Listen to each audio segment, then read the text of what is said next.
Welcome to English Through History. If you enjoy the content, please subscribe or leave us a review. It helps us to create more content and is appreciated by our small team here.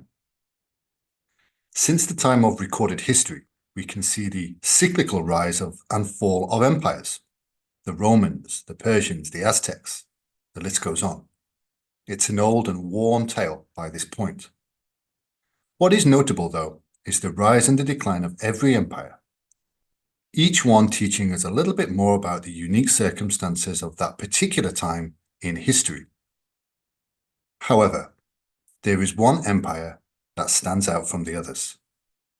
The British Empire was not only the largest empire ever formed, but in terms of cultural, military, and political power, it was and is unrivaled to date. Formed from a relatively small island, through crafty maneuverings and ingenious technologies, this island came to dominate the globe. At its peak, its citizens made up 20% of the world's population and had colonies globally. In today's episode, we will be discussing part one of a three-part series about the British Empire. We will be looking at how this empire came into being, who were the people driving it, and what were the global conditions that enabled it to thrive.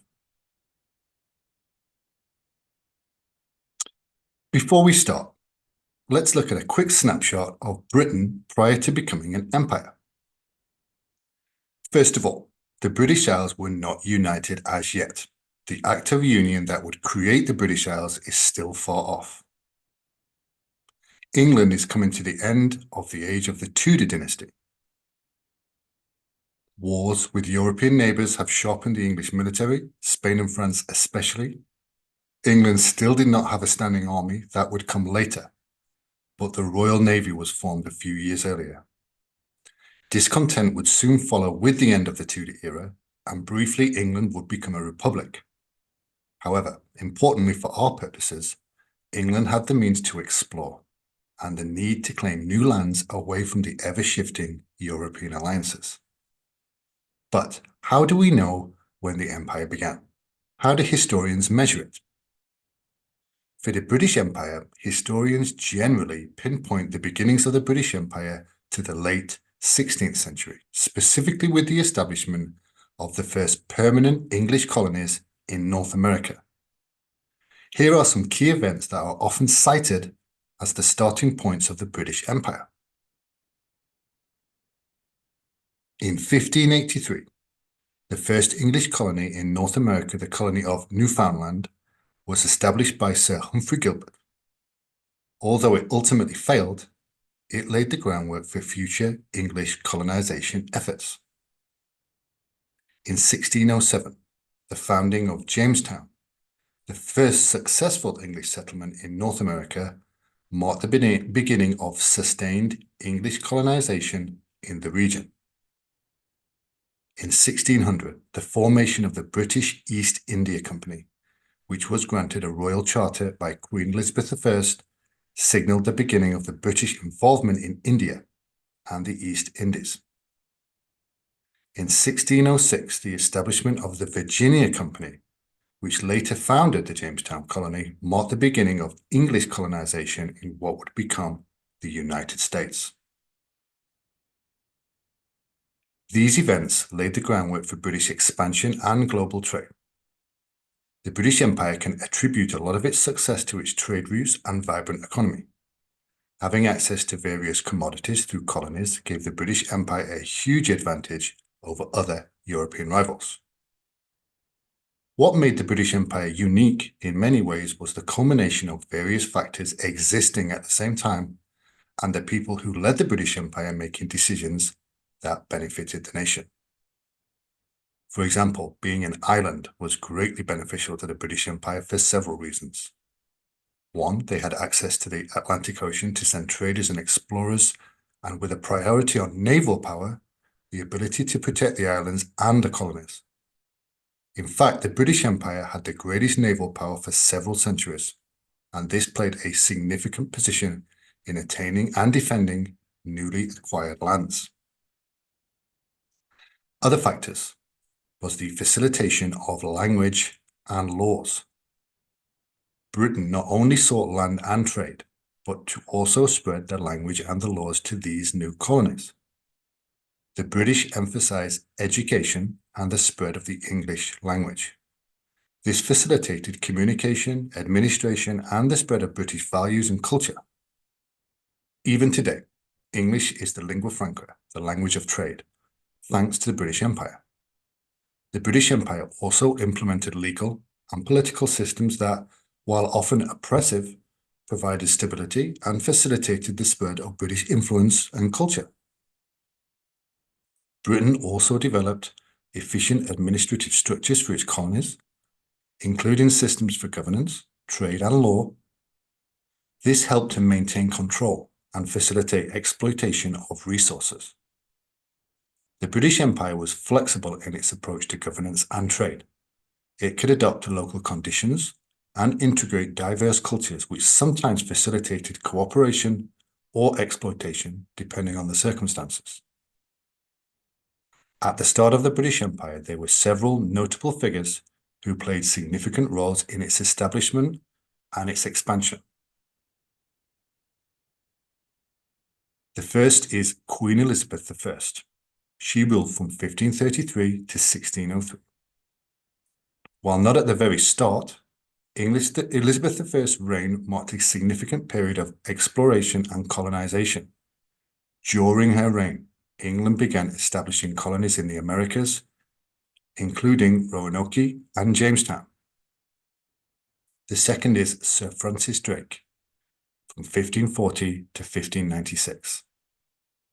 Drake himself was a renowned English explorer and naval officer. He circumnavigated the globe from 1577 to 1580 and played a key role in the English defeat of the Spanish Armada in 1588. The third is Sir Walter Raleigh, from 1552 to 1618. Raleigh was an English courtier, explorer, and poet. He sponsored the first English colony in America on Roanoke Island, which mysteriously disappeared, and you can check that out in one of our earlier videos. And he also introduced tobacco to Europe. In fourth, Sir Humphrey Gilbert, from 1539 to 1583.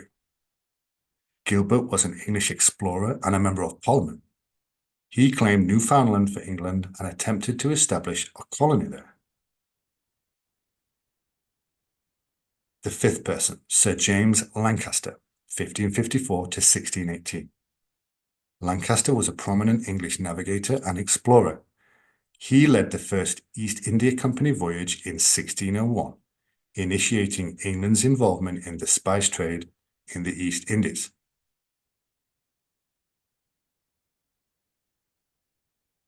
We're now conveniently referenced to the East India Company, and this entity could be said to embody early British Empire values and at its peak had almost nation-like powers.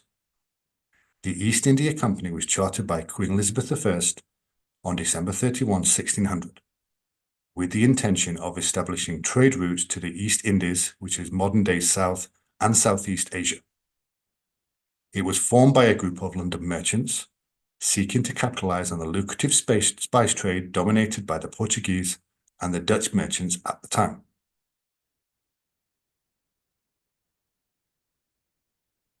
Initially focused on the spice trade, the East India Company expanded its activities to include textiles, tea, opium, and other commodities.